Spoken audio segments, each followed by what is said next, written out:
Hello my dear students, कैसे हो? I hope आप सभी स्वस्थ होंगे, मस्त होंगे और जबरदस्त होंगे। मैं आपका अपना आयुष सर आप सभी के लिए बहुत ही इंपॉर्टेंट टॉपिक रिडॉक्स रिएक्शन का, जिसपे पूरा रिडॉक्स रिएक्शन बेस्ड है, वो है एन फैक्टर कैलकुलेशन। अगर आपको एन फैक्टर कैलकुलेशन आता है तो आप बहुत सारे रिडॉक्स के प्रॉब्लम बना सकते हो।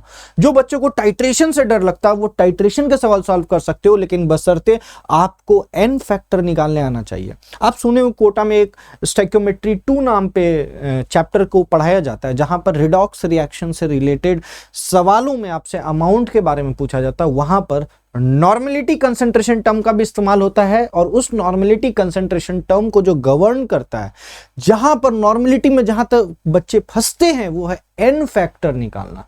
अगर एक बार आपको एन फैक्टर निकालने आ गया ना, आप समझिए कि आपके लिए ये कहानी बहुत स्मूथ हो जाने वाली है। आपके लिए वो स्टोइकियोमेट्री 2, आपके लिए वो रिडॉक्स के क्वेश्चन, आपके लिए वो टाइट्रेशन के क्वेश्चन बहुत आसान हो जाएंगे। तो आइए आज के लेक्चर में हम सीखेंगे कि कैसे एन फैक्टर को डिटरमाइन करते हैं। Let's start the concept today with the N factor determination. लेकिन उससे पहले हम एक लॉ पढ़ेंगे जिसका नाम है लॉ ऑफ केमिकल इक्विवेलेंस। हम लोगों ने लॉ ऑफ केमिकल इक्विवेलेंस को पढ़ने की आवश्यकता क्या पड़ी है, क्यों पढ़ना आवश्यक है? मान लीजिए कहीं पर रिडॉक्स रिएक्शन दिया हुआ है, तो आई होप हमने बैलेंसिंग ऑफ रिडॉक्स रिएक्शन देखा है। आपको सबसे पहले उन बैलेंसिंग के स्टेप्स को लगाना पड़ेगा, फिर रिएक्शन को बैलेंस करना पड़ेगा, फिर जाकर के आप यूनिटरी मेथड का इस्तेमाल करके, जैसा आप मोल कॉन्सेप्ट में करते थे, आप किसी भी रिएक्टेंट या अमाउंट के रिएक्टेंट या प्रोडक्ट के अमाउंट को पता लगा सकते हैं। लेकिन सवाल है कि बैलेंसिंग तो करना पड़ेगा, और बैलेंसिंग एक लेंथी टास्क है in case of redox reaction.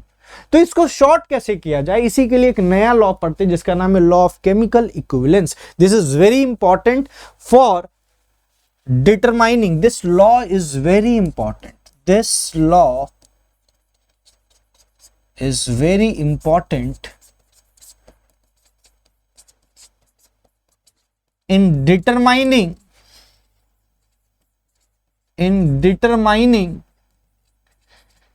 the amount of any chemical species involved in a redox reaction without balancing। ये बड़ा इंपॉर्टेंट चीज है। बिना बैलेंसिंग किए किसी रिडॉक्स रिएक्शन में किसी भी केमिकल स्पीसीज के अमाउंट को हम डिटरमाइन कर सकते हैं by using the concept of law of chemical equivalence. अब सवाल आता है बेटा कि ये लॉ ऑफ केमिकल इक्विवेलेंस है क्या? आइए इसको समझने का प्रयास करें। लेट सपोज आपका एक रिएक्शन हो रहा है जहां पर ए बी से रिएक्ट कर रहा है और सी और डी बना रहा है।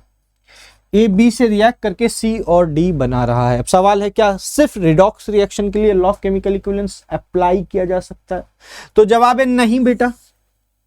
नॉन रिडॉक्स रिएक्शन के केस में भी, जैसे एसिड बेस रिएक्शन होता है जहां पर नॉन रिडॉक्स रिएक्शन हो रहा हो, वहां पर भी हम लॉ ऑफ केमिकल इक्विवेलेंस लगा सकते हैं by determining the N factor. Clear? तो कोई जरूरी नहीं, इट इज नॉट कंपल्सरी कि रिडॉक्स रिएक्शन में ही केमिकल इक्विवेलेंस लगेगा। ठीक है, नॉन रिडॉक्स रिएक्शन के केस में भी आप केमिकल इक्विवेलेंस लगा सकते हैं, लेकिन वो आसानी से बैलेंस हो जाते हैं फटाफट हीट एंड ट्रायल मेथड से। इसीलिए हम मोल कॉन्सेप्ट में जिस तरीके से सवाल को बनाना सीखे थे, वो सारे नॉन रिडॉक्स रिएक्शन थे, वहां पर हम चीजों को लगा सकते थे। ठीक है, ऐसा नहीं है कि सारे रिडॉक्स रिएक्शन जो होते हैं उनको बैलेंस करने में डिफिकल्टी आती है, लेकिन ज्यादातर जो डिफिकल्ट सवाल बनते हैं KMnO4 K2CR 2O7 को लेकर के, वहां पर जब आप बैलेंस करेंगे ना रिएक्शन को, तो कहीं ना कहीं आप अपने आप को एक उलझन में पाएंगे। तो उस उलझन से सुलझाने का नाम है ये law of chemical equivalence.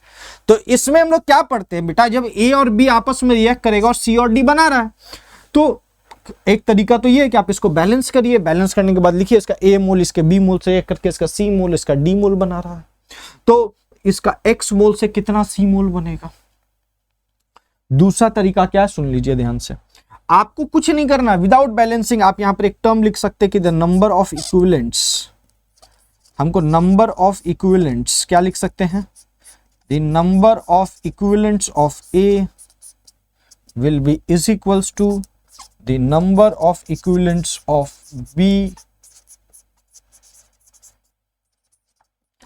is equals to the number of equivalents of C is equals to the number of equivalents of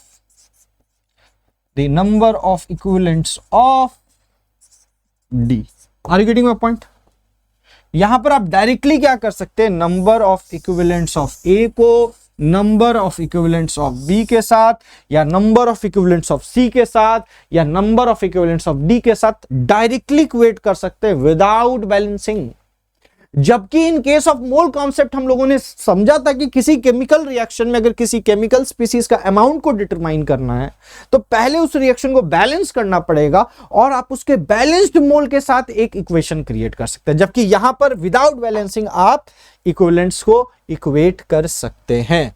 तो यह क्या बोलता है, this law is very important in determining the amount of any chemical species involved in a redox reaction without balancing, just by equating their equivalents, clear है? तो लेकिन इसमें एक क्या बात है, किसी एक स्पीसीज का आपको अमाउंट पता होना चाहिए। You must know the amount of at least one species, किसी एक स्पीसीज का तो अमाउंट आपको कम से कम पता होना चाहिए, तभी आप दूसरे स्पीसीज के अमाउंट को फाइंड आउट कर सकते हैं। तो बशर्ते यही है law of chemical equivalence, this is the law of chemical equivalence. आप कह सकते हो this is the mathematical expression of a chemical equivalence. तो ये केमिकल इक्विवेलेंस को अगर मैं स्टेटमेंट में लिखूंगा बेटा तो क्या लिख सकता हूं, मैं ये बोल सकता हूं कि the equivalents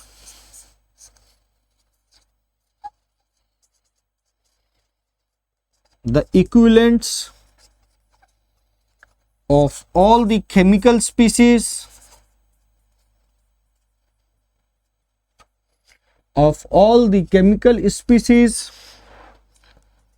involved in a reaction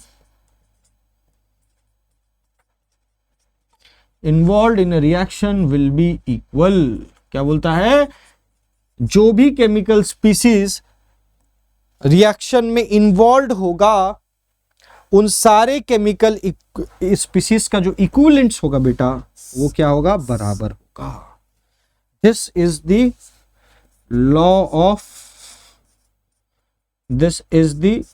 law of chemical equivalence, यही आपका केमिकल इक्विवेलेंस का लॉ कहता है।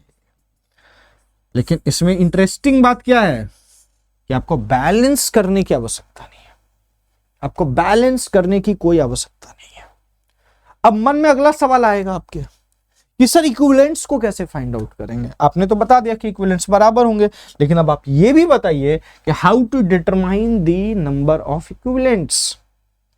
तो नंबर ऑफ इक्विवेलेंट्स को पता करने के लिए फॉर्मूलेज होता है। आओ देखिए बात करें, नंबर ऑफ इक्विवेलेंट्स आप कैसे फाइंड आउट कर सकते हैं। बहुत सारे फॉर्मूला, एक एक करके सारे फॉर्मूला देखेंगे।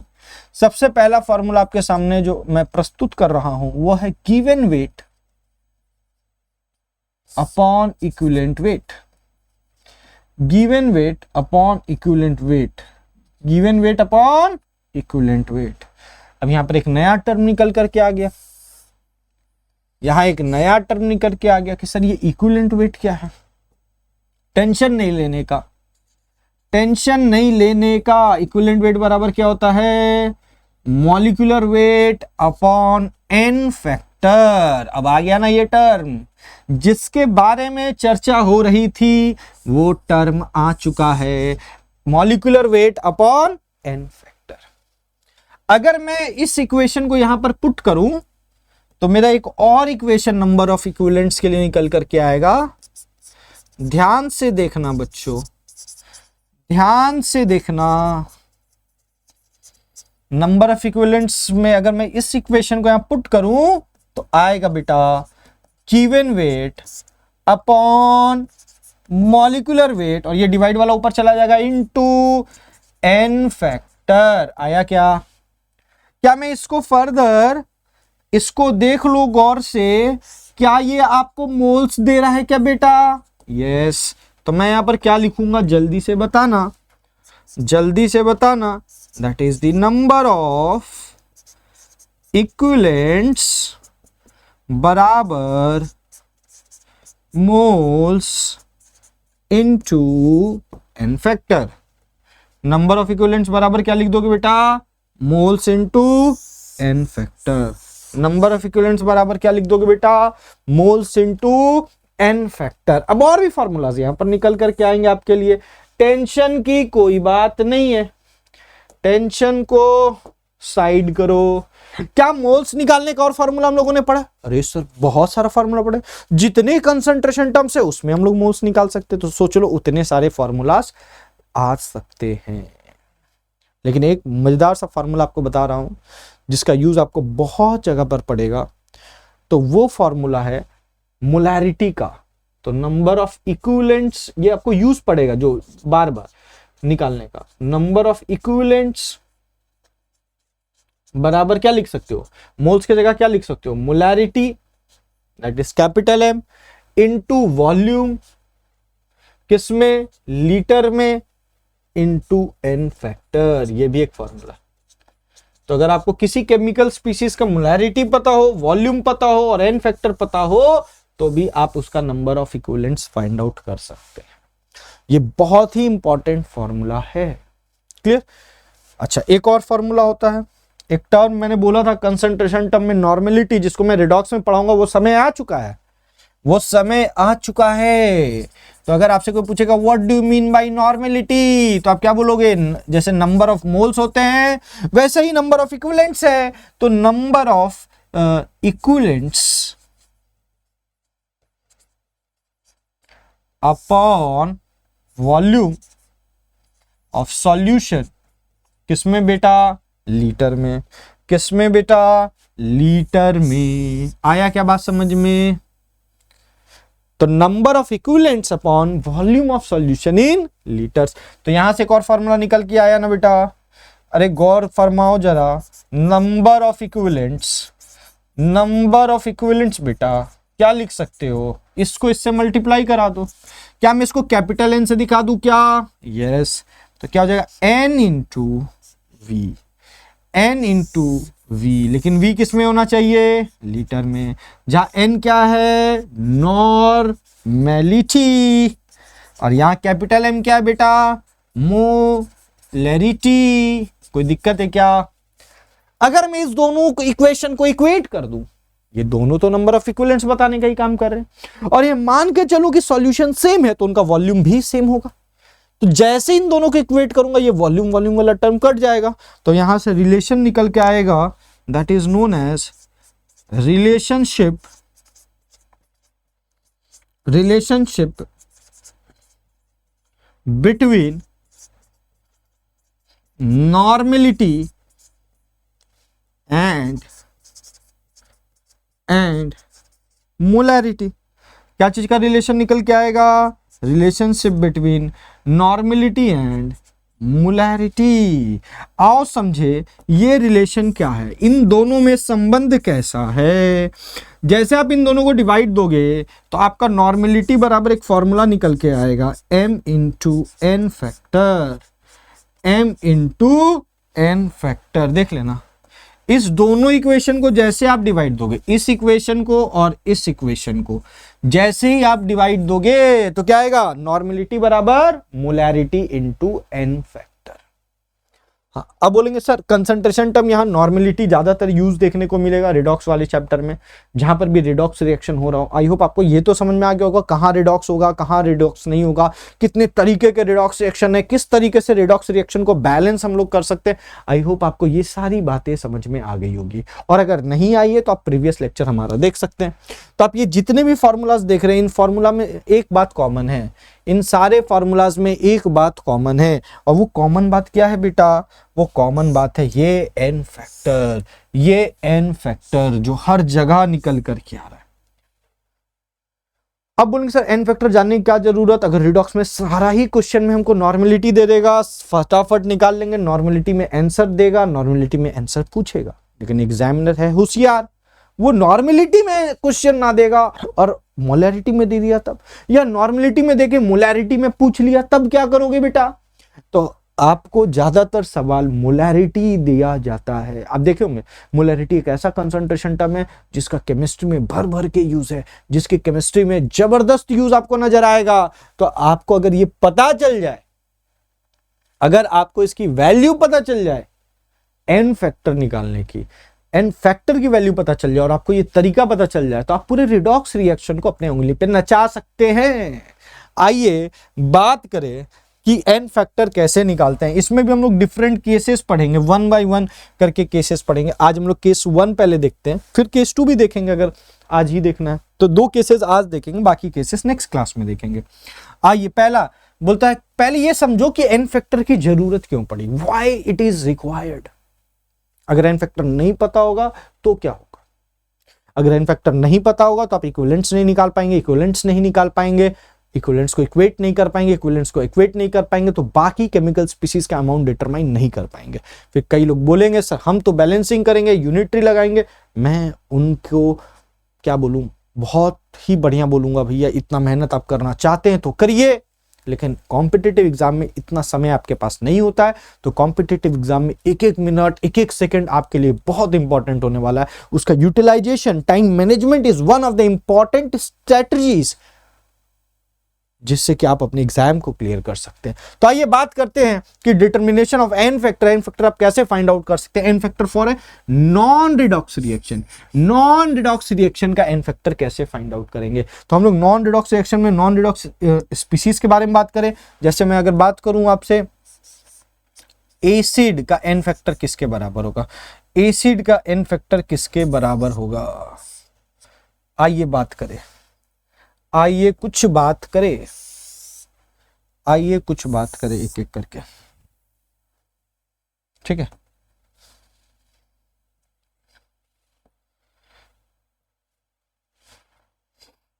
यहां स्पीसीज के बारे में बात करेंगे और यहां उसका एन फैक्टर निकालने के तरीके के बारे में बात करेंगे।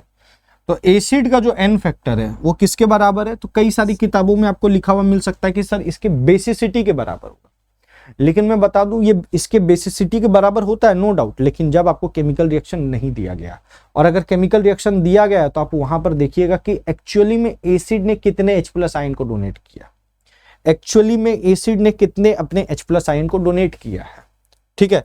तो मैं यहां पर दोनों कंडीशंस पे बात करूंगा। पहला, if reaction is not given, अगर रिएक्शन नहीं दिया है तो क्या होगा, और एक मैं बात करूंगा if reaction is given, reaction दिया गया है तो पहले आंख खोल के रिएक्शन को देखना है, फिर जवाब देना, इस हड़बड़ी में जवाब नहीं देना। तो एसिड का जो एन फैक्टर होता है वो किसके बराबर होगा बेटा, एसिड का एन फैक्टर उसके बेसिसिटी के बराबर होता है। अब उसका बेसिसिटी कैसे आप डिसाइड करोगे, that is number of donatable H+ ion. किसके बेसिस पे डिसाइड करोगे बेटा, number of donatable H+ ion के बेसिस पर आप उसके एसिड के एन फैक्टर को डिसाइड कर सकते हो। बोलो आ रहा है क्या बात समझ में, आ रहा है क्या बात समझ में। नेक्स्ट बोलेंगे सर अगर रिएक्शन दे दिया तब क्या करेंगे, तो अगर रिएक्शन आपको गिवन है ना बेटा, तो आपको रिएक्शन देखना है, आपको इंग्लिश में लिख दे रहा हूं, आपको रिएक्शन देखना है, रिएक्शन देखना है बेटा, देखना है। बोलेंगे सर खाली देखते रहूं क्या, अरे ज्यादा देखूंगा कहीं रिएक्शन से प्यार हो गया तो मैं बोलूंगा कि आपको रिएक्शंस देखना है, और रिएक्शन को देख करके क्या पता लगाना है, उसमें देखना है कि एक्चुअली में कितना H+ दिया है, कितना H+ आयन डोनेट किया है, ये पता लगाना। फॉर एग्जाम्पल एक एग्जाम्पल लेता हूं, देखो किसी की औकात तो बहुत हो सकती है, लेकिन दिया कितना है। जैसा आप बोलते नहीं हो, कुछ रईस होते हैं, उसको आप रईस तो बोलते, रईस नहीं बोलते, बोलते अमीर तो है लेकिन रईस नहीं है। ऐसा वर्ड हम लोग इस्तेमाल करते हैं। क्यों? अमीर होने का मतलब क्या, उसका बैंक बैलेंस तो बहुत तगड़ा है, लेकिन जब उसके द्वार पे कोई मजबूर व्यक्ति गया, वो उसको कुछ नहीं दिया, वो उसको कुछ नहीं दिया, मतलब वो अमीर तो है, रईस नहीं है। वो अमीर तो है, रईस नहीं है। एसिड। तो अब उसकी औकात कितनी है, इससे ये पता नहीं लग सकता कि एक्चुअली में उसका ताकत कितनी है। नहीं समझा बात? समझना, रियलिटी कहां से पता चले? रिच कितना है, जब रिएक्शन नहीं दिया तब पता चल जाएगा। अब एक्चुअली में वो कितना अमीर है दिल से, वो कैसे पता चलेगा? जब रिएक्शन हो रहा होगा। फॉर एग्जाम्पल, आपने अपने एक दोस्त को देखा, या अभी तो आपके दोस्त रईस नहीं होंगे, आप ही की तरह होंगे। ठीक है, लेकिन मान लो लेट सपोज आपका कोई नेबर है, बहुत रईस है, कोई रईस है, तो जब आपने उसको देखा, बंगला देखा, गाड़ी देखा, ये सारी चीजें देख करके आपने बोल दिया कि भैया इसका नेटवर्थ तो 10 करोड़ होगा, या 15 करोड़ होगा, या 100 करोड़ होगा, या 200 करोड़ होगा। आपने एक दिमाग में अंदाजा बनाया। लेकिन एक दिन उसके पास में एक भिखारी आया, और भिखारी ने जब उससे पैसा मांगा, उसने 2 रुपया निकाल करके उसे दे दिया। अब 200 करोड़ का मालिक 2 रुपया निकाल के दिया, उस भिखारी को गुस्सा आया। उस भिखारी ने क्या किया, उस पैसे को उसी के मुंह पे मार दिया, बोला ये 2 रुपया भी रख लो, अगर और 2 चाहिए तो मैं तुम्हें देता हूं। मतलब वो रईस नहीं है, अमीर तो है, रईस नहीं है। उसी तरीका से आप बेसिसिटी के द्वारा ये तो पता कर सकते हो कि उस एसिड की देने की औकात कितनी है H+ आयन को, लेकिन ये नहीं बता सकते कि जब रिएक्शन होगा तो वो कितना देगा। तो इसीलिए जब रिएक्शन हो रहा हो तो आंखों को खोल के रखना और वहां पर देखना कि आखिरकार उसने कितना H+ आयन दिया है।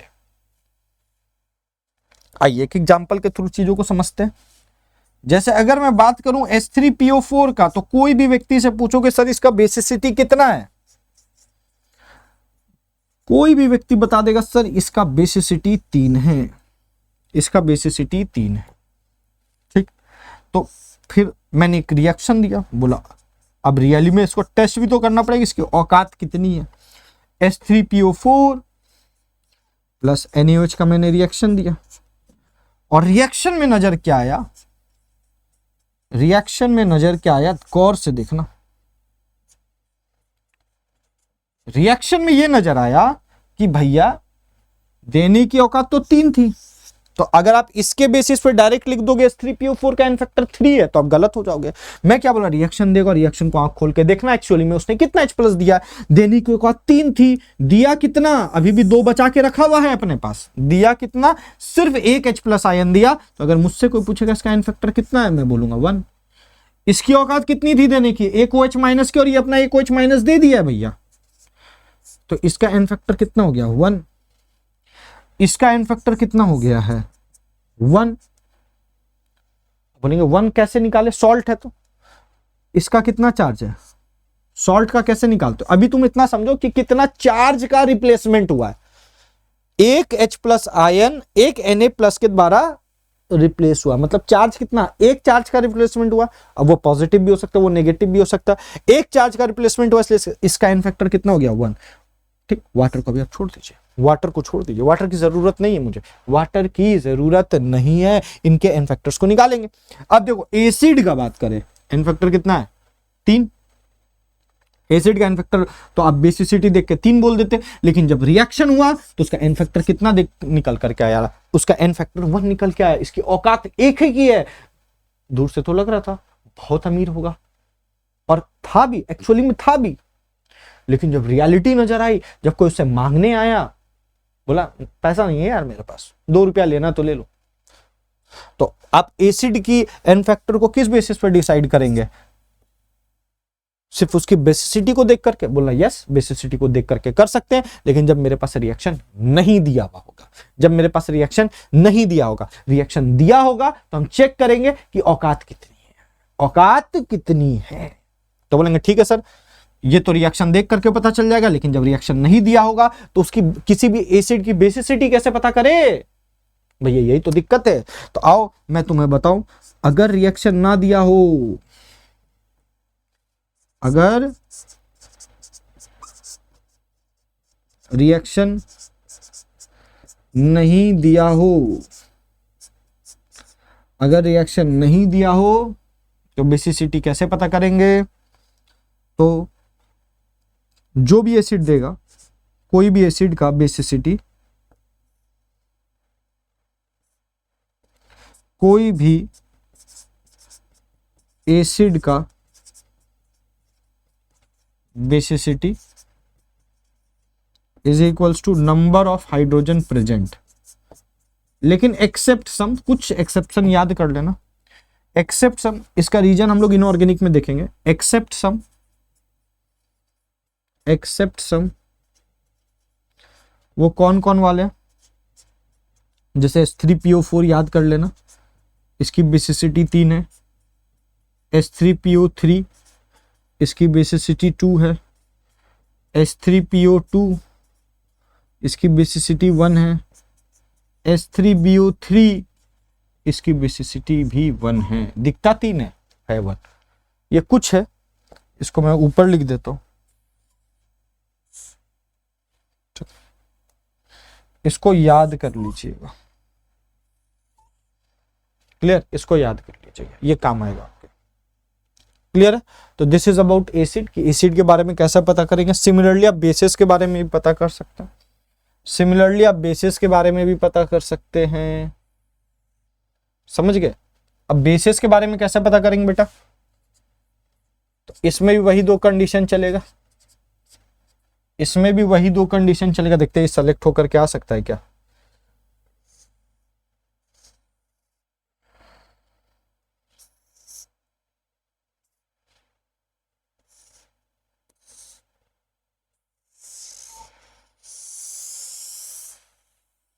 ये पार्ट सेलेक्ट हो जाए तो काम बहुत आसान हो जाएगा। मैं क्लोन बना लेता हूं, उसको दूसरे साइड में पेस्ट करता हूं। नहीं होगा, छोड़ो हटाओ, छोड़ो हटाओ। तो बेसिस के केस में क्या करेंगे? तो इसमें भी वही दो condition, if reaction is not given, if reaction is not given, और एक कंडीशन क्या बनेगा? If reaction is given. एक कंडीशन और क्या बनता है? If reaction is given. ये ध्यान रखिएगा भैया, ये ध्यान रखिएगा, ठीक है। मतलब कोई आपसे H3PO3 का बेसिसिटी पूछे, आप 2 बता दो। H3PO4 का बेसिसिटी पूछे 3 बता दो, अगर ऐसे पूछ रहा है तो। लेकिन अगर क्वेश्चन दिया हुआ, रिएक्शन दिया हुआ प्रॉपर, तो एक बार रिएक्शन जरूर देखेंगे, ठीक है। हाँ, हो सकता है किसी रिएक्शन में अपना तीनों का तीनों H+ दे रहा हो, इससे ये मत दिमाग लगा लेना कि नहीं एक जगह कम दिया तो हर जगह ही कम देगा। नहीं, किसी रिएक्शन में हो सकता है कि वो अपना तीनों का तीनों दे दिया। मैं बोल रहा हूं रिएक्शन देखना, उसके बाद डिसीजन लेना। क्लियर? तो क्या बोलता है? If reaction is not given, तो बेसिस का n फैक्टर कैसे डिसाइड होगा? On the basis of acidity. किसके बेसिस पे डिसाइड होगा? Acidity. Acidity is equal to number of OH, donatable OH minus, number of donatable OH minus. Clear? कितना OH minus वो donate करने की औकात रखता है। इफ रिएक्शन इज गिवन, फिर मैं वही बात बोलूंगा, अच्छे से रिएक्शन देखो, अच्छे से रिएक्शन देखो,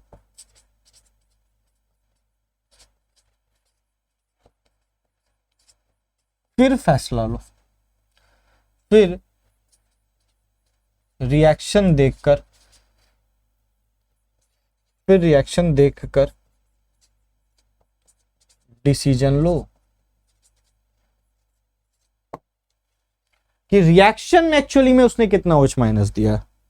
ठीक है, कि रिएक्शन में एक्चुअली में कितना OH माइनस दिया। समझ गए? Just like acid, just like acid. अब मैं और एग्जांपल नहीं दे रहा हूं, एसिड का आई होप आपको समझ में आ गया होगा। नेक्स्ट, तीसरा अगर मैं बात करूं तो ये आपको देखने को मिलेगा सॉल्ट्स। तो सॉल्ट्स का जो आपका होता है, क्या बोलते हैं, n फैक्टर, वो LCM आपको निकालना है of positive and negative charges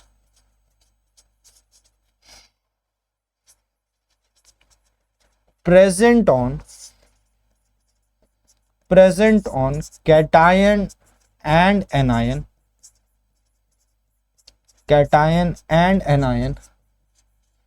respectively. कहां पर प्रेजेंट होगा? LCM of positive and negative charge present on cation and anion respectively.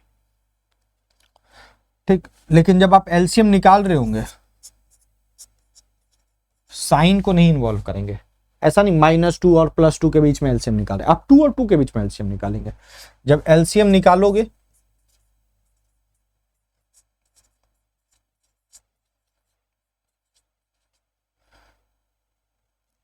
Plus and minus sign के बारे में नहीं सोचना, के बारे में नहीं सोचना है, प्लस और माइनस साइन के बारे में नहीं सोचना। क्लियर? तीसरा अगर मैं बात करूं, थर्ड हो गया। फोर्थ, हो सकता है रिएक्शन में एलिमेंट्स इन्वॉल्व हो, ऐसा भी हो सकता है।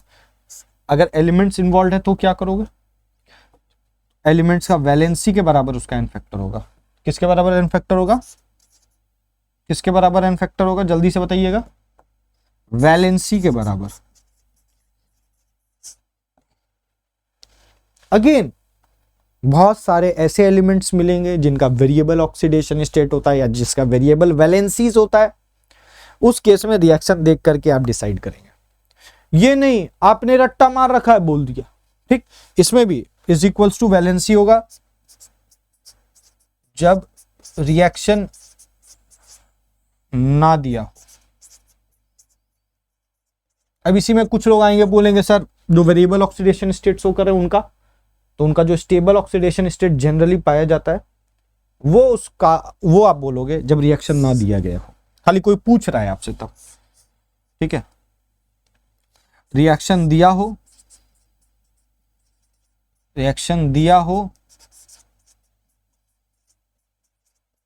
तो रिएक्शन देखकर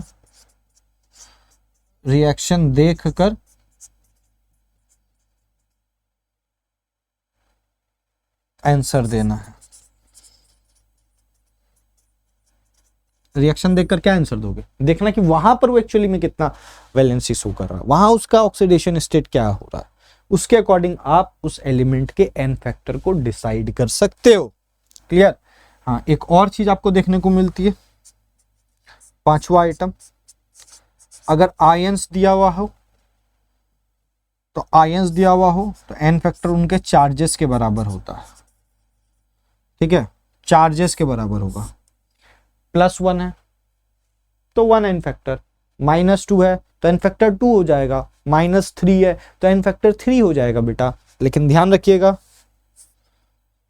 एन फैक्टर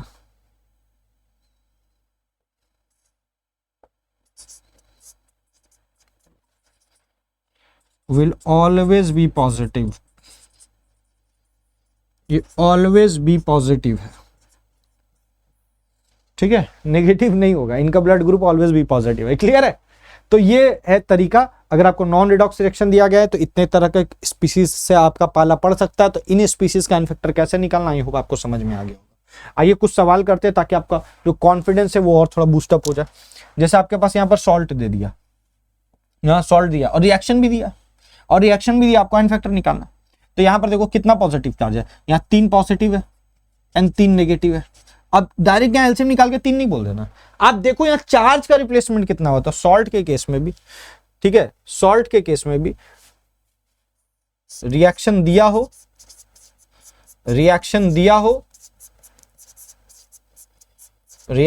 हो तो चार्ज रिप्लेसमेंट देखेंगे। क्या देखेंगे? चार्ज रिप्लेसमेंट, है ना। चार्ज रिप्लेसमेंट देखेंगे। आइए बात करें PO4 का 3- होता है, Na का +1 होता है, 3 Na तो 3 पॉजिटिव। अब आप यहां से ये सॉल्ट किस में कन्वर्ट हो रहा है? यहां पर। अब आप यहां पर देखेंगे कितना Na+ हटा है तब जाके B आया, 2 Na+ हटा है, तो इसका भी एन फैक्टर क्या हो जाएगा? 2, और इसका भी एन फैक्टर क्या हो जाएगा बेटा? 2। क्लियर है क्या? यहां पर देखो, यहां पर पॉजिटिव चार्ज +2 था, नेगेटिव चार्ज भी -2 है। कैसे? एक क्लोरीन का -1 तो दो क्लोरीन का -2। अब ये कन्वर्ट हो गया इधर, तो यहां पर क्या हुआ, यहां पर देखो, यहां जब कंप्लीट पॉजिटिव चार्ज वाला या कंप्लीट कैटायन रिप्लेसमेंट हो जाए तब उसमें आप एलसीएम लगा देना। यहां कंप्लीट रिप्लेसमेंट नहीं हुआ है, यहां पर अभी भी वो बाकी है। कौन? Na+। ठीक है, Na+ अभी भी बाकी है। इसका मतलब यहां पर रिप्लेसमेंट से जवाब देंगे, यहां रिप्लेसमेंट ऑफ चार्ज से जवाब देंगे, और जहां कंप्लीट हट जाए वहां एलसीएम से जवाब देंगे। क्लियर है क्या? इसीलिए क्वेश्चंस करवा रहा हूं ताकि आपको कॉन्फिडेंस आ जाए सवाल को कैसे हिट करना। क्लियर है? तो BaCl2 इसका एन फैक्टर क्या आ जाएगा? 2 और 2 का एलसीएम कितना होगा? 2। और यहां +1 -1 तो एन फैक्टर क्या हो जाएगा? 1। आया क्या समझ में कैसे एन फैक्टर डिसाइड करेंगे? सिमिलरली यहां पर आपका क्या हो जाएगा? अब आओ देखो, यहां पर 4 पॉजिटिव बाहर है और इस कॉम्प्लेक्स के ऊपर में कितना है? 4 पॉजिटिव, और इस कॉम्प्लेक्स के ऊपर में 4 नेगेटिव है। अब देखो इस पूरे कॉम्प्लेक्स पे 4 नेगेटिव होगा। क्लियर? अब तुम देखो यहां पर क्या हो रहा है, यहां पर क्या हो रहा है, यहां 4 के था, 4 पॉजिटिव था, 3 के हट गया, लेकिन अभी भी तो के यहां पर है, मतलब इनकम्प्लीट रिप्लेसमेंट हुआ है। तब यहां चार्ज रिप्लेसमेंट देंगे। कितना K+ हटा? तो 3 पॉजिटिव चार्ज हटा, तो इसका एन फैक्टर क्या हो जाएगा? 3, और इसका भी एन फैक्टर क्या हो जाएगा? 3 ऑब्वियसली।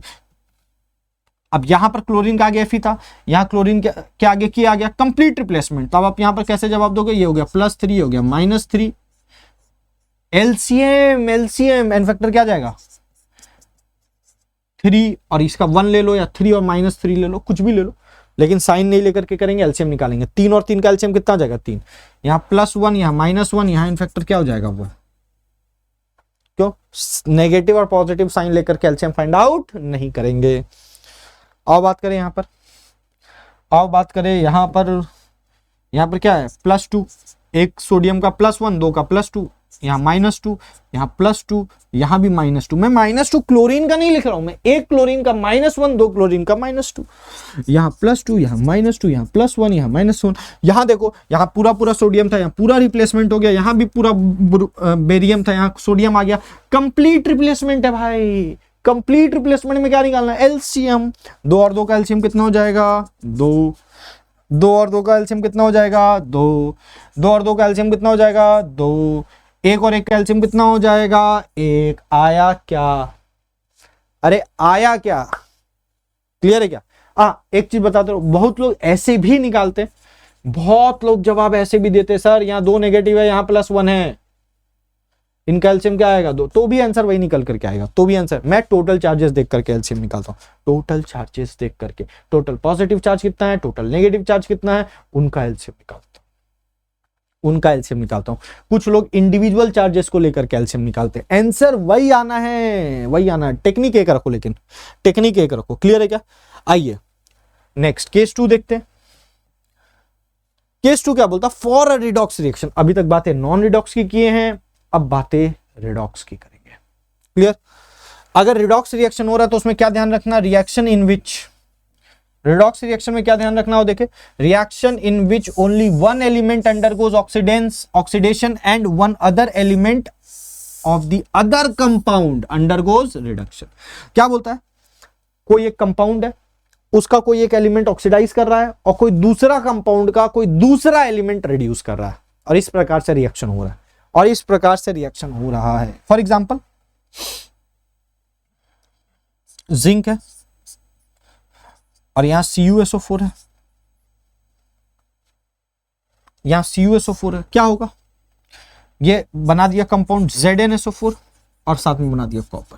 अब देखो, ये एक अलग एंटिटी है, इसका यहां पर क्या हो रहा है? ये इसका ऑक्सीडेशन नंबर क्या है? 0। इसका ऑक्सीडेशन नंबर क्या है बेटा? +2। इसका ऑक्सीडेशन नंबर क्या है? यहां Cu2SO4 लिख दो, या CuSO4। इसका ऑक्सीडेशन नंबर क्या है? +2, और इसका ऑक्सीडेशन नंबर क्या है? 0। अब बहुत जन ये सोच रहे हैं सर मैं कैसे निकाल दे रहा हूं, क्या जादू है जिससे ऑक्सीडेशन नंबर निकाल दे रहा हूं? बहुत आसान सा जादू है। आपको how to determine oxidation number वाला लेक्चर देखना है, और जितने क्वेश्चंस दिए हैं उसको प्रैक्टिस करना है, डीपीपी के सवाल लगाना है। ये जादू आप भी करने लगेंगे, ये जादू आप भी करने लगेंगे, ठीक है। तो अब आप यहां पर देखो, 0 से कहां गया बेटा, +2, तो मैं क्या बोलूंगा, यहां क्या होगा, यहां क्या होगा, यहां ऑक्सीडेशन होगा। ये +2 से कहां जाएगा, 0, यहां पर मैं क्या बोलूंगा, इसका रिडक्शन। आई होप आपको समझ में आ रहा होगा। Increase in oxidation number, oxidation, decrease in oxidation number, reduction. अब बताओ, क्या एक एलिमेंट एक कंपाउंड का ऑक्सीडाइज कर रहा, दूसरा एलिमेंट दूसरे कंपाउंड को ऑक्सीडाइज कर रहा? तो बहुत जन बोलेगा सर यहां कंपाउंड ही नहीं है। कोई बात नहीं, कंपाउंड नहीं है तो कोई अलग ही एलिमेंट ऑक्सीडाइज कर रहा है ना। लेकिन कोई सेम कंपाउंड में दो एलिमेंट ऑक्सीडाइज या रिड्यूस तो नहीं कर रहा है ना, ये एक अलग स्पीसीज है, ये एक अलग है। दोनों अलग अलग एंटिटी है, दोनों अलग अलग एंटिटी में ऑक्सीडेशन और रिडक्शन हो रहा है, क्या बात क्लियर है? तो अगर जब भी ऐसा होगा तो वो केस 2 आएगा, केस 2 आएगा, वो केस 2 टाइप का रिडॉक्स रिएक्शन होगा। अभी और भी different type of redox reaction देखेंगे, लेकिन वो केस 2 टाइप का, जब किसी एक स्पीसीज का ऑक्सीडेशन हो रहा हो और जो दूसरी स्पीसीज का रिडक्शन हो रहा हो वो दूसरे कंपाउंड में होना चाहिए या दूसरा एलिमेंट होना चाहिए। आ रहा बात समझ में? तभी पॉसिबल है, तभी पॉसिबल है। अभी और भी आप देखोगे तो समझ में आएगा। आइए, इस केस में आप एन फैक्टर कैसे निकालोगे? इस केस का एन फैक्टर निकालने का मैं आपको ट्रिक सिखाता हूं। जहां ऑक्सीडेशन हो रहा है वहां पर आप पहले फाइंड आउट करो चेंज इन ऑक्सीडेशन नंबर। क्या फाइंड आउट करोगे? Change in oxidation number. जहां रिडक्शन हो रहा है वहां भी क्या फाइंड आउट करोगे बेटा? Change in oxidation number.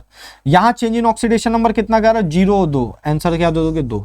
Answer कभी भी नेगेटिव नहीं दोगे, चेंज इन ऑक्सीडेशन नंबर का आंसर कभी भी नेगेटिव नहीं दोगे। आपके दिमाग में आएगा सर 0 - 2 करे या 2 - 0 करो, कुछ भी करो, मॉड लगा देना, दिमाग में रखना, आंसर पॉजिटिव देना। क्लियर? यहाँ चेंज इन ऑक्सीडेशन नंबर कितने का आ जाएगा? यहाँ भी चेंज इन ऑक्सीडेशन नंबर 2 का आ गया।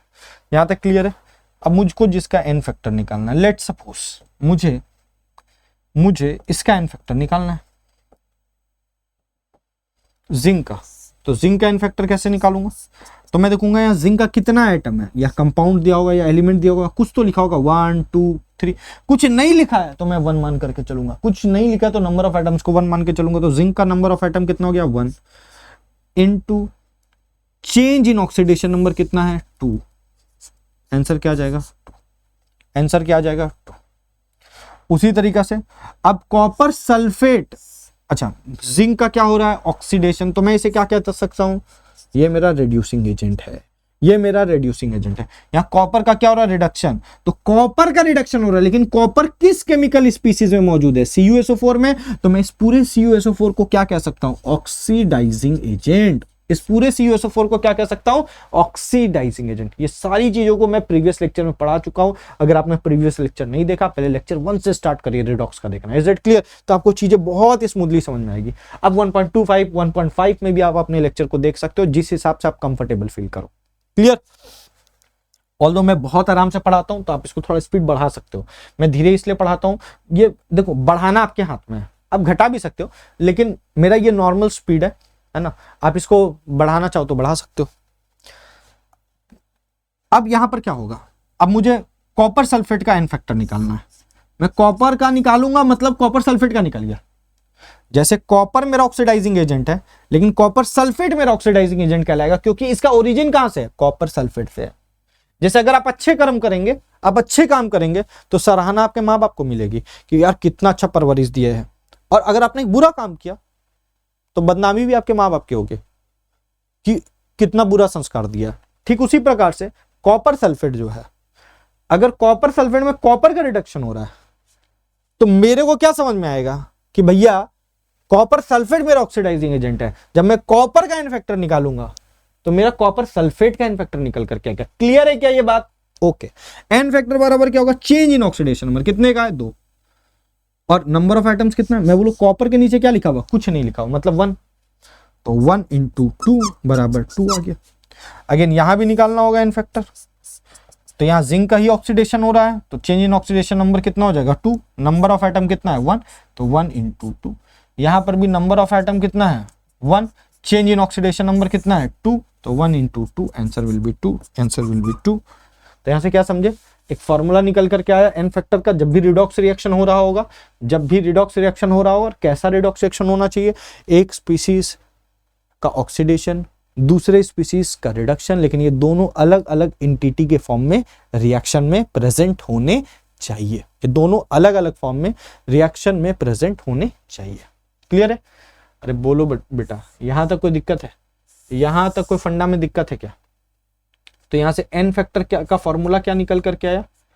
एन फैक्टर का फॉर्मूला क्या निकल के आया? Number of atoms, number of atoms present in the compound, present in the compound into change in oxidation number, into change in oxidation number। क्या ये बातें आ गई क्या समझ में? into change in oxidation number। यहां तक कोई दिक्कत है? यहां तक कोई दिक्कत है क्या? तो this is about for a redox reaction. आइए आगे बात करें, आइए आगे बात करें, कुछ सवालों को देखें। ये एक अलग स्पीसीज है, ये एक अलग स्पीसीज है। अब इसमें देखना किसका ऑक्सीडेशन या किसका रिडक्शन हो रहा है। तो यहां पर अगर आप इसका ऑक्सीडेशन नंबर निकालोगे तो +7 निकलेगा, यहां इसका ऑक्सीडेशन नंबर निकालोगे तो +3 निकलेगा। बोलोगे सर कैसे निकाले? सारे मेथड्स हम लोग बात कर चुके हैं, है ना। आप उनको प्रैक्टिस करेंगे, आपके दिमाग में आ जाएंगे। इनका ऑक्सीडेशन नंबर क्या हो जाएगा? +2, इनका हो जाएगा +4। एक बार मैं तरीका समझा देता हूँ, खैर कुछ नए बच्चे होंगे, लेकिन मैं बोलूंगा काम चोरी नहीं करना, आपको पूरा लेक्चर एक बार देख लो कैसे डिटरमाइन करते हैं ऑक्सीडेशन नंबर का। आपको चीजें बहुत अच्छे से क्लियर होगी बेटा, और 100-150 सवाल लगा लो, मतलब मक्खन हो जाएगा आपके लिए कॉन्सेप्ट। देखो जैसे C2O4 2- का तरीका बता रहा हूँ, जिसका निकालना है ना उसको x मान लेना, जिसका निकालना है उसको x मान लो, ठीक। और उसको क्या चीज से इक्वेट करना? जो भी ऊपर में चार्ज होगा, कुछ नहीं होगा तो 0 से इक्वेट कर देंगे। तो मेरा क्या हो जाएगा? 1 का x है तो 2 का कितना हो जाएगा? 2x। एक ऑक्सीजन का -2 होता है तो 4 का कितना हो जाएगा? 4 × -2। और इसको इक्वेट हम क्या चीज से करेंगे? जो भी ऊपर में चार्ज है, कितना चार्ज है? -2। तो 2x - 8 बराबर -2, तो 2x बराबर -2 + 8, तो x बराबर क्या जाएगा? +6/2। ये कट गया 3, आंसर आ गया +3। आया बात समझ में? इस तरीके से मैंने यहाँ पर +3 लिया। नेक्स्ट स्टेप मैंने क्या बताया? इन दोनों का चेंज इन ऑक्सीडेशन नंबर निकाल लो। चेंज इन ऑक्सीडेशन नंबर कितना आएगा? 5। इन दोनों का चेंज इन ऑक्सीडेशन नंबर निकाल लो, कितना आएगा बेटा? 1। यहां पर क्या हो रहा है? तो रिडक्शन। और यहां पर क्या हो रहा है बेटा? ऑक्सीडेशन। बोलो आया क्या यहां तक बात समझ में? अब मुझे एन फैक्टर निकालना है। अब मुझे एन फैक्टर निकालना है, कैसे निकालेंगे? तो Mn का निकाल लो तो MnO4- का निकल जाएगा। तो एन फैक्टर का क्या फॉर्मूला बताएं? Number of atoms of Mn कितना है? 1 into change in oxidation number कितना है? 5। तो एन फैक्टर क्या हो जाएगा? 5।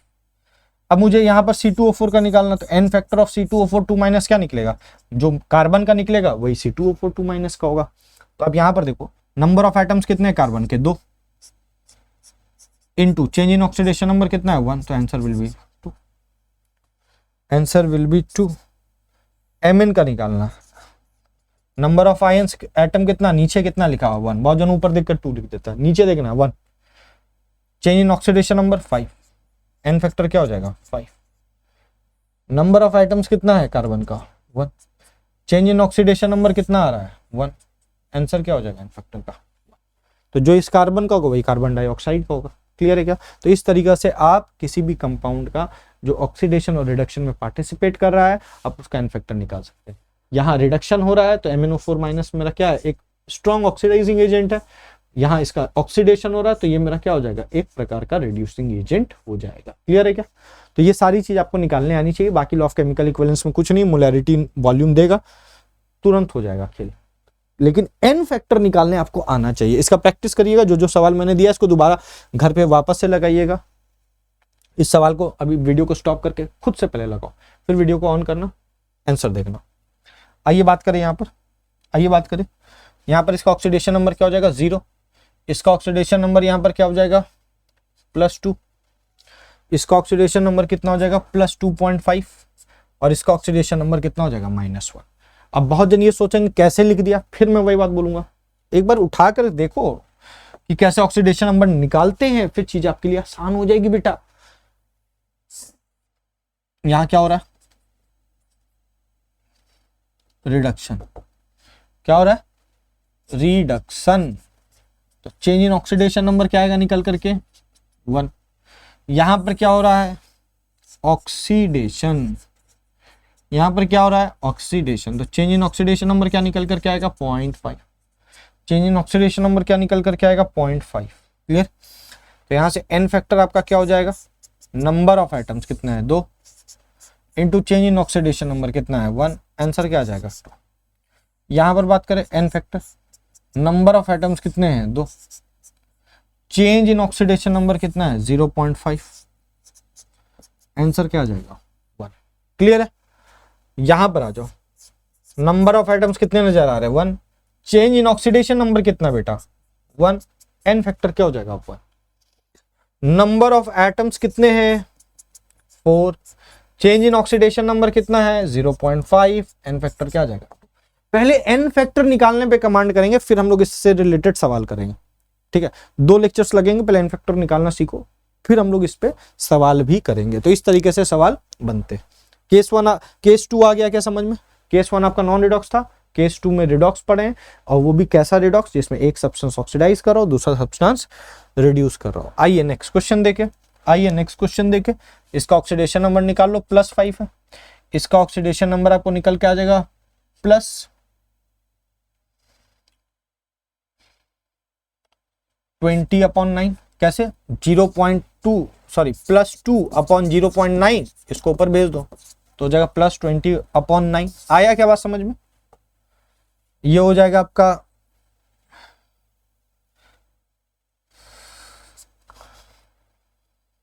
ये हो जाएगा, इसको x मान लो, ये हो गया -4, x बराबर क्या आ जाएगा -2, x बराबर क्या आ जाएगा -2।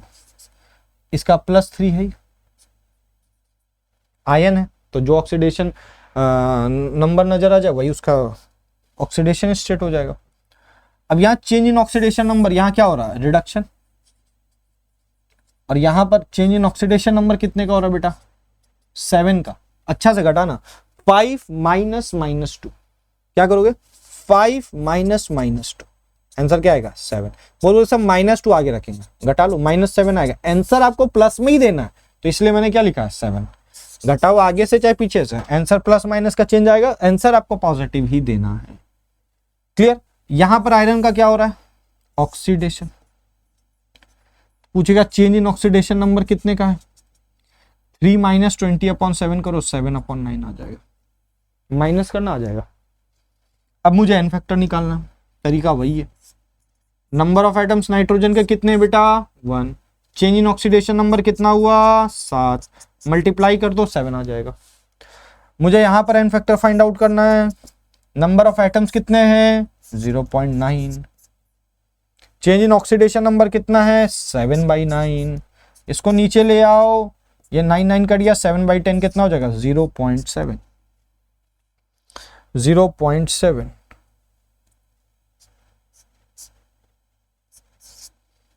यहां पर निकालना है नंबर ऑफ एटम्स कितने नाइट्रोजन के बेटा 2, चेंज इन ऑक्सीडेशन नंबर कितने का है 7, आंसर कितना आ जाएगा 14।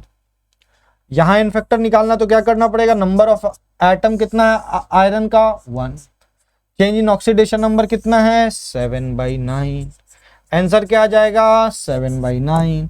इस तरीके से आप n फैक्टर को फाइंड आउट कर सकते हैं, इस तरीके से n फैक्टर को फाइंड आउट कर सकते हैं। नेक्स्ट, अभी हम लोगों ने क्या देखा, बोला कि एक कंपाउंड है, एक कंपाउंड में एक ही स्पीसीज ऑक्सीडेशन में पार्टिसिपेट कर रहा है, जो कि दूसरे कंपाउंड के साथ रिएक्शन कर रहा है, और उस दूसरे कंपाउंड में कोई एक ही स्पीसीज रिडक्शन कर रहा है। ठीक, अब क्या बोलता है, समझना, एक कंपाउंड है A2B, एक कंपाउंड है CD2E, मिलकर के क्या बना रहा है FG। अब सुनना, यहां पर एक ही का रिडक्शन हो रहा मान लो, लेकिन यहां पर C भी ऑक्सीडाइज कर रहा है और D भी ऑक्सीडाइज कर रहा है, ये भी ऑक्सीडाइज कर रहा है, ये भी ऑक्सीडाइज कर रहा है। मतलब अब खेल क्या है, समझना बात को, एक कंपाउंड में एक स्पीसीज का ऑक्सीडेशन या रिडक्शन हुआ, लेकिन दूसरे कंपाउंड में एक से अधिक डिफरेंट एलिमेंट का, दूसरे कंपाउंड में एक से अधिक डिफरेंट एलिमेंट का ऑक्सीडेशन या रिडक्शन हो रहा हो, ये केस 2 कहलाएगा। ये पहचानने आना चाहिए। क्या बोलता है, reaction in which more than one element, the reaction in which more than one element undergoes oxidation और रिडक्शन। क्लियर? तो इस केस में क्या करना है, इस केस में हाफ रिएक्शन मेथड का इस्तेमाल करना है। इस केस में इलेक्ट्रॉन मेथड लगाना है टू डिटरमाइन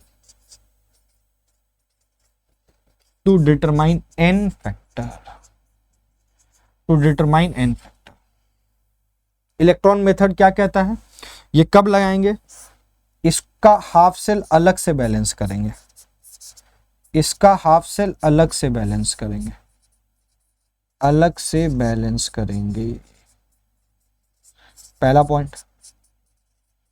हाँ, जिसमें एक ही स्पीसीज पार्टिसिपेट कर रहा है, इसको आप change in oxidation number into number of atoms वाले फॉर्मूले से इसका n फैक्टर निकाल सकते हो, इसमें कोई दिक्कत नहीं। लेकिन जिस कंपाउंड में एक से अधिक एलिमेंट ऑक्सीडाइज या रिड्यूस कर रहे हो, आपको electron method to determine n factor करना होगा। इसका हाफ सेल को बैलेंस करना पड़ेगा और इसके लिए फॉर्मूला होता है number of electrons involve upon SC मतलब स्टोइकियोमेट्रिक कोफिशिएंट। SC का मतलब क्या होगा बेटा, बोलिए। SC का मतलब है स्टोइकियोमेट्रिक कोफिशिएंट। क्लियर है? तो ये हो गया आपका केस 2, ये हो गया आपका केस। कुछ सवाल करते हैं, कॉन्फिडेंस लेवल आपका बढ़ेगा। आइए कुछ सवाल लगाए। अब यहां पर देखिए, ना पोटासियम ऑक्सीडाइज या रिड्यूस कर रहा है, सिर्फ Mn कर रहा है। कहां से कहां, +7 से +2। ऑक्सीजन भी -2 के फॉर्म में, लेकिन यहां पर खेल रंगीन है, या +2 है, ये +3 है। यहां मामला जबरदस्त है। यहां तो सिंपल हुआ रिडक्शन, और यहां चेंज इन ऑक्सीडेशन नंबर भी आप आसानी से फाइंड आउट कर सकते हैं 5। लेकिन यहां पर क्या हो रहा है, यहां पर मामला गंभीर है। ये +2 वाला +3 में बदल रहा है, और ये +3 वाला +4 में भी बदल रहा है। तो अगर आपसे कोई पूछेगा यहां पर एक ही कंपाउंड में एक से अधिक एलिमेंट ऑक्सीडेशन में पार्टिसिपेट किए क्या, यस। क्या यहां पर एक से अधिक एलिमेंट ऑक्सीडेशन में पार्टिसिपेट कर रहे, तो क्या ये केस 2 है, यस ये केस 2 है, यस ये केस 2 है। तो यहां पर इसको अलग से बैलेंस करेंगे by using the method that is called electron determination method. क्या, इलेक्ट्रॉन अच्छा, इसका एन फैक्टर फाइंड आउट करना तो आसान है। एन फैक्टर बराबर क्या कर दोगे, नंबर ऑफ एटम्स 1 है, चेंज इन ऑक्सीडेशन नंबर 5 है, इसका एन फैक्टर 5 हो जाएगा। इसका भी एन फैक्टर निकालना है, 1 × 5 कर दो, इसका भी एन फैक्टर 5 हो जाएगा। लेकिन FeC2O4 के केस में क्या करना पड़ेगा, इसको अलग से लिखना पड़ेगा, इसको अलग से लिखना पड़ेगा, इसका रिएक्शन लिखना पड़ेगा। किस में कन्वर्ट हो रहा है, Fe3+ CO2। बैलेंसिंग लगाएंगे, इलेक्ट्रॉन को फाइंड आउट करेंगे। याद करो बैलेंसिंग बताया था, हाफ सेल को कैसे बैलेंस करना है। याद करो बैलेंसिंग ऑफ रिएक्शन में मैंने बताया था कि हाफ सेल को कैसे बैलेंस करना है। तो बेटा यहां पर पहले हम एटम AOHC रूल लगाओ, AOHC, पहले एटम, फिर ऑक्सीजन, फिर हाइड्रोजन, फिर चार्ज।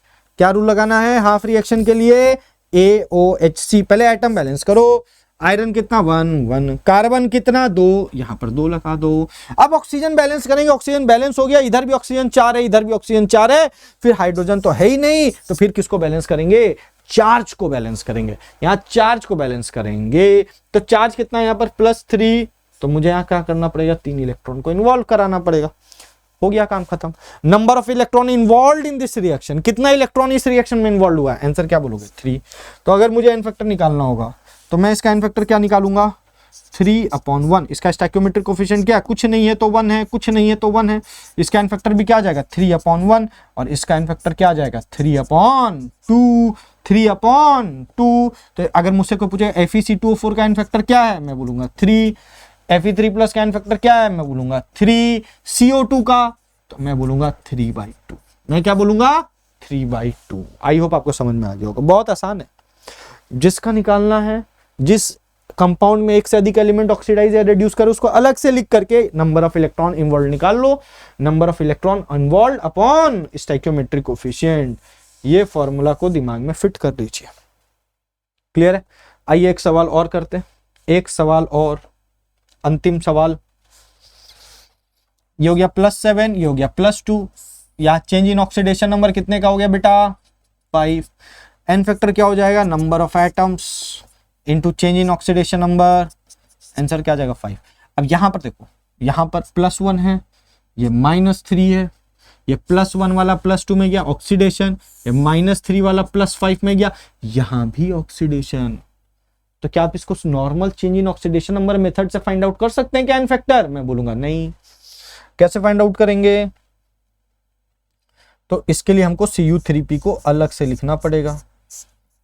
किसमें कन्वर्ट हो रहा है? Cu2 plus PO4 3-।